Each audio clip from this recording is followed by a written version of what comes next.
Hey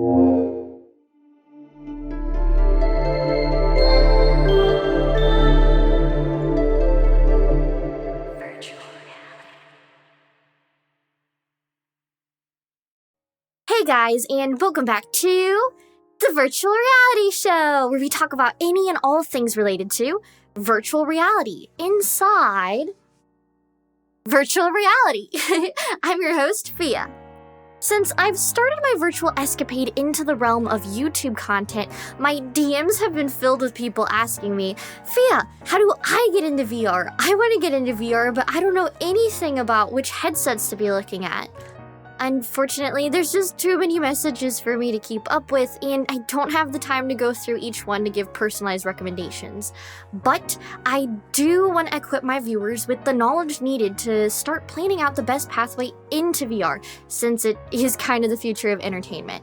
So, if you've recently thought to yourself, I want to get into VR, but I don't really know where to start, then this is the episode for you. So I think most people know what VR is at this point, displaying two stereoscopic images through a magical little box that you strap to your head, and boom, your mind is tricked into thinking you're someplace far, far away. But there's quite a few options in how you choose to consume media via VR, so I'm going to talk about the options there are from cheapest to most expensive. So let's say you're interested in VR, but you're on a budget. Or perhaps you just like watching videos or Netflix or special videos rather than a full gaming experience. There's a fair amount of cheap headsets out there that require you to just plop your phone into the display, but what you really should be looking at is the Oculus Go. It's an all-in-one HMD experience that retails for about $150 for the 32GB version. You won't be playing Beat Saber here, but if you're really just testing your toes in VR or just interested in the non-gaming experience of it, it's the most solid choice out there. However, I wouldn't necessarily recommend the Go to people interested in VR, because more than likely, you'll end up wanting one that can play games or do more stuff later down the line anyways. There's a couple of good options that an average VR consumer has for the current generation of HMD models. I'd recommend the Oculus Quest to almost anyone without question. At $400, it is a standalone gaming system, not requiring the need for a high-powered gaming PC. It also has slightly better graphics than its companion, the Rift S, which is also priced at $400, making it a really solid choice for anyone interested in VR. The Rift S, which is what I currently use, is directly tethered to your computer, meaning you have a lot more variety over the games that you can play, and you can even experience VR content that isn't necessarily on standard gaming platforms like Steam VR or Oculus Store. For someone interested in the extended aspects of VR and has a gaming computer already, I do consider the Rift S to be the better option. However, the great thing about the Quest is that you can purchase a link cable that connects from your computer to expand that gaming library the same way a Rift S would. However, this cable does cost a solid $80, so that is something to be mindful of. I personally am really glad I went with the Rift S over the Quest for myself last year, because it allows me to do things like playing the fan-made Studio Ghibli VR demos I featured in a recent episode. A Quest may limit you, but for almost everyone generally interested in VR, it's the perfect choice. So obviously I'm a bit biased towards Oculus, but what about the HTC Vive headsets? Well, Vive discontinued their standard VR headset not so long ago, meaning their only current options are the Vive Pro and the Vive Cosmos, which are aimed at VR enthusiasts. If you're just dipping your toes in the water with VR, then either of the Oculus headsets are probably your best bet at this point. A Vive Cosmos is what I would call an enhanced version of the Rift S. It comes with extra comfort features, but not anything that I believe justifies the $700 price tag compared to the Oculus for $400.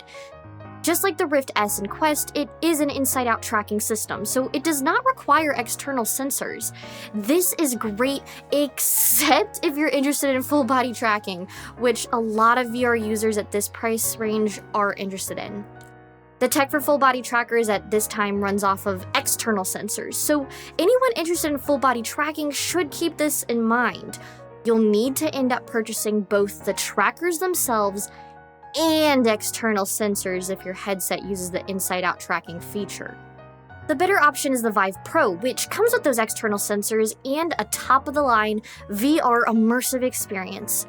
There is even a wireless adapter available for purchase to give you that same satisfaction of the Oculus Quest being completely wireless.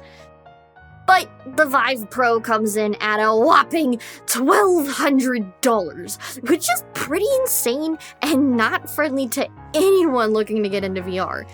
Even more expensive is the Vive Pro Eye, which has the unique feature of eye tracking for a virtual avatar, but is $200 more. And if you're willing to drop $1,000 on a headset anyways, you'd best be looking at the Valve Index. When I was first getting into VR last year, I heard the Index name thrown around constantly, and that's for a really good reason. It's a super solid choice of a headset with great specs and great controllers that are arguably the best on the market with complete finger tracking. It's pretty standard that most people who are really into VR will have a Valve Index.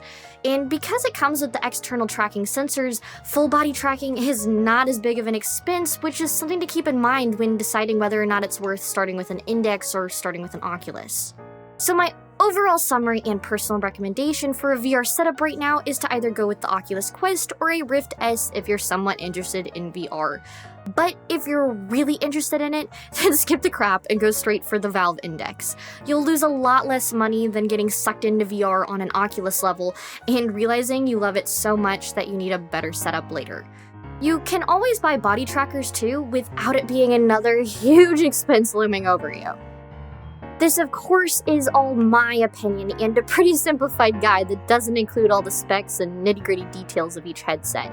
But I know that a lot of people are considering buying a headset recently, and yes, it can be fairly overwhelming to learn about all the different specs and details on your own. So know your options, get your budget figured out, and make the best long-term decision for yourself by being well-equipped with knowledge. If you like this video, go ahead and give it a big thumbs up and subscribe to the Virtual Reality Show channel. I've been your host, PHIA, and I'll see you on next week's episode. Bye!